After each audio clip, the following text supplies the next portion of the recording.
Hi hello నమస్తే. నేను మీ PS. Welcome to PS Vidyasagar. TSDSC 19/7/2020 second షిప్లో జరిగిన కొన్ని ప్రశ్నలకు అబ్జెక్షన్ పెట్టాల్సిన క్వశ్చన్లు, ఏ క్వశ్చన్లకు అబ్జెక్షన్ పెట్టాలో చూద్దాం. ఇప్పుడు ప్రో కబడ్డీ లీగ్ 2023-24లో అత్యధిక రైడ్ పాయింట్ చేసిన వారు అని ఎవరని అడగడం జరిగింది. ఇందుకు అసు మాలిక్ రైట్ ఆప్షన్గా ఇవ్వడం జరిగింది. అర్జున్ దేశ్వాల్ కూడా సరైన ఆన్సర్ అవుతుంది. 2 ఆబ్జెక్షన్లు పెట్టచ్చు, యాడ్ స్కోర్ అవుతుంది. రెండవ క్వశ్చన్ చూసుకున్నట్లయితే ప్యాక్ చేసిన ఆహార పదార్థాల కవర్పై పోషకాహార సమాచార లేబుల్పై ఏ ముఖ్యమైన సమాచారాన్ని కనుగొనవచ్చు అని క్వశ్చన్ అడగడం జరిగింది.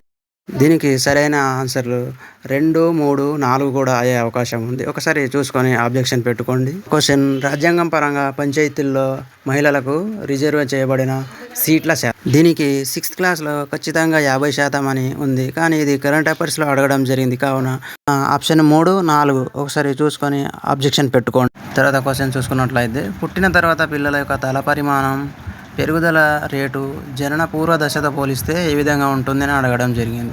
కొన్ని బుక్లలో నెమ్మదిస్తుంది అని, మరి కొన్ని బుక్లలో స్థిరంగా ఉంటుందని ఉంది. మరి 1, 3 ఆబ్జెక్షన్ చూసుకొని ఆబ్జెక్షన్ పెట్టుకోండి. తర్వాత క్వశ్చన్ చూసుకున్నట్లయితే లేఖలో తప్పక పేర్కొనవలసిన అంశం, అన్నింటికి సమాధానం ఇవ్వడం జరిగింది. కానీ ఒక బుక్లో లేఖలో తప్పక పేర్కొనవలసిన అంశం చిరునామా అని ఉంది. ఒకసారి చూసుకొని అబ్జెక్షన్ పెట్టుకోండి. అబ్జెక్షన్ అయితే పెట్టుకొని చూడండి. ఆప్షన్ ఏ మాత్రమే అని పెట్టిన వాళ్ళైతే ఒకసారి అబ్జెక్షన్ పెట్టుకోండి, ఏం కాదు. తర్వాత అందరికీ తెలిసిన క్వశ్చన్ విపత్తు క్వశ్చన్.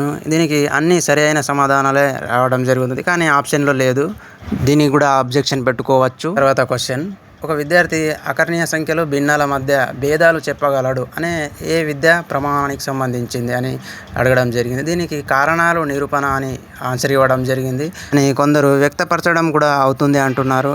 వ్యక్తపరచడం పెట్టిన వాళ్ళు ఒకసారి అబ్జెక్షన్ పెట్టి చూడండి. తర్వాత క్వశ్చన్: ఈ సర్వే పద్ధతిలో నిర్ణీత కాల వ్యవధిలో సర్వే జరుగుతుంది అని అడగడం జరిగింది. దీనికి cross section survey, longitude surveys రెండిటి కూడా అవ్వడం జరుగుతుంది. 2, 3, 4 ఆన్సర్లు అవ్వడం జరుగుతుంది. ఒకసారి అబ్జెక్షన్ పెట్టి చూడండి. ఇవి 19/7/2024 జీటీ తెలుగు మీడియంలో అడిగిన క్వశ్చన్లు. ఇవి కాక మీకు సందేహం అనిపించిన క్వశ్చన్లన్నీ అబ్జెక్షన్ పెట్టుకోండి. ఒక్క అబ్జెక్షన్ మీ జీవితాన్ని కూడా తారుమారు చేయొచ్చు. ప్రస్తుతం వెబ్సైట్ ఓపెన్ అవ్వడం లేదు. 16 నుంచి 19 వరకు సాంకేతిక సమస్యల వల్ల వెబ్సైట్ని క్లోజ్ చేయడం జరుగుతుంది. కావున 20 నుంచి వెబ్సైట్ అందుబాటులో ఉంటుంది. Thank you.